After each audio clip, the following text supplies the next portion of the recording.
P T I جو ہے وہ مسلسل امریکہ کی طرف نظریں لگائے بیٹھی ہے کہ وہاں پہ کیا ہوتا ہے. بڑے سینئر اینکر ہیں نجم سیٹھی صاحب، انہوں نے یہ خبر دی تھی کہ محمد بن سلمان جو ہیں ان کے ذریعے امریکہ نے سارے معاملات طے کر لیے اور بہت جلد جو ہے وہ عمران خان باہر آ جائیں گے. لیکن عمران خان کی جو ٹون بتا رہی ہے کہ وہ حکومت نہیں بلکہ اب وہ انسانی حقوق کی پامالی کے خلاف جدوجہد کر رہے ہیں وہ، اور مکمل طور پہ پاکستان میں وہ جمہوریت کی بحالی چاہتے ہیں. لیکن اگر دیکھا جائے یہ پاکستان میں مکمل جمہوریت کی بحالی صرف ایک صورت ہی ہو سکتی ہے کہ تمام سیاستدان ایک پلیٹ فارم پہ اکٹھے ہو جائیں. لیکن عمران خان ایک طرف کہتے ہیں کہ اگر وہ مذاکرات کریں گے تو اسٹیبلشمنٹ سے ہی کریں گے، لیکن اسٹیبلشمنٹ سے اگر مذاکرات کریں گے تو میری ناقص عقل کے مطابق پھر تو وہ وہی غلطی کریں گے جو غلطی انہوں نے جناب باجوہ کے ساتھ اقتدار حاصل کر کے کی تھی. اگر اسٹیبلشمنٹ کے ساتھ مذاکرات کر کے ان کے مذاکرات کامیاب ہو جاتے ہیں اور انہیں اقتدار مل جاتا ہے تو پھر بلی چوہے کا کھیل تو وہی جاری رہے گا. ذوالفقار علی بھٹو کو پھانسی لگ گئی. محترمہ بے نظیر بھٹو جو ہے وہ ایک عارضی سمجھوتے کے تحت اقتدار میں آئی اور ان کا اقتدار جو ہے صرف 18 ماہ قائم رہ سکا تھا.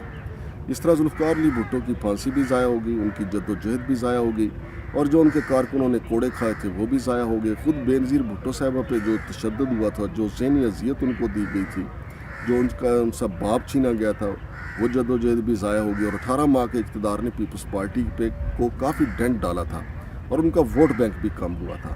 اور اس کے بعد محترمہ بے نظیر بھٹو کو دوبارہ بھی جب 1993 میں اقتدار ملا تو وہ سمجھوتے کے تحت ہی ملا.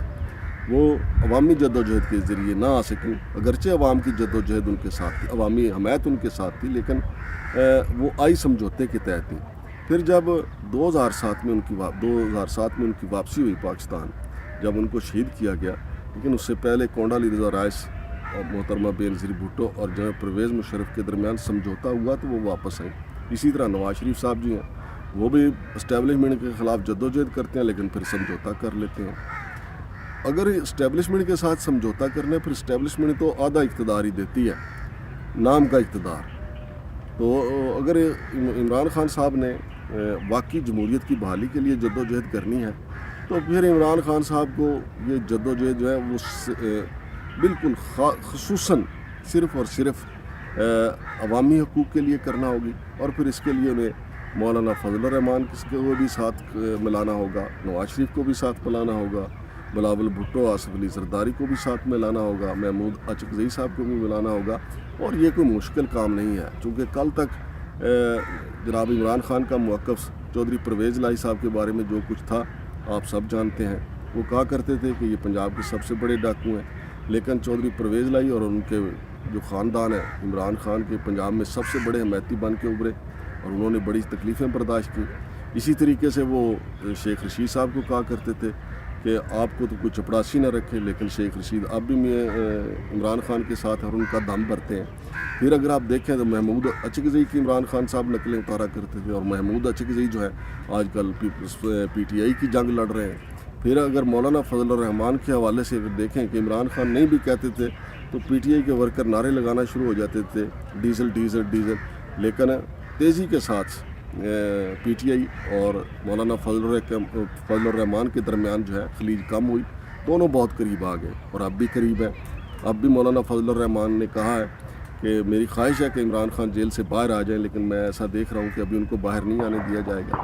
اسی طریقے سے اگر نواز شریف، زرداری، شہباز شریف، بلاول بھٹو کے ساتھ بھی وہ بیٹھ جائیں تو اس میں کیا حرج ہے اگر انہوں نے جمہوریت کی بحالی کے لیے جدوجہد کرنی ہے. اور میں آپ کو لکھ کے دینے کو تیار ہوں کہ جس دن عمران خان سیاسی قوتوں کے ساتھ بیٹھ گئے اس دن یہ حکومت چلی جائے گی، کیونکہ پھر اسٹیبلشمنٹ کوئی اور راستہ تلاش کرنا شروع ہو جائے گی. جس دن یہ مساق جمہوریت ہوا تھا نواز شریف اور محترمہ بے نظیر بھٹو کے درمیان، اسی دن اسٹیبلشمنٹ نے تیسری قوت کو تلاش کرنا شروع کر دیا تھا. اور تیسری قوت کون تھی؟ عمران خان صاحب. اب عمران خان صاحب نے ان سب کے ساتھ، نواز شریف کے ساتھ بھی کام کیا ہوا ہے، زرداری صاحب کے ساتھ بھی، لیکن اس وقت چونکہ عمران خان اپنے زیادہ تر جلسوں میں ان سب کو کرپٹ قرار دیتے رہے ہیں، اس لیے عمران خان صاحب کا ان کے ساتھ بیٹھنا، عمران خان سے یہ سمجھتے ہیں کہ ان کے ساتھ بیٹھنا تو میری سیاست ڈوب جائے گی.